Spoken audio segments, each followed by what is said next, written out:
बांधकाम कामगारांना यावर्षी दिवाळीपूर्वी 20,000 रुपयांची दिवाळी भेट द्यावी, तपासणी ते उपचार या योजनेमध्ये आई वडिलांचाही समावेश करावा, तसंच नोंदणी, नूतनीकरण आणि लाभाची स्लॉट पद्धत बंद करावी यासह अन्य मागण्यांसाठी येत्या 23 सप्टेंबर रोजी कामगार मंत्री नामदार सुरेश खाडे यांच्या सांगली येथील कार्यालयावर मोर्चा काढणार असल्याची माहिती लाल बावटा बांधकाम कामगार संघटना आणि बांधकाम कामगार फेडरेशन सिटू यांच्या वतीनं देण्यात आली आहे।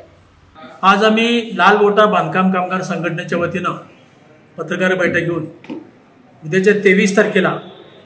महाराष्ट्राचे कामगार मंत्री माननीय सुरेश भाऊ खाडे यांच्या सांगली येथील कार्यालयावरती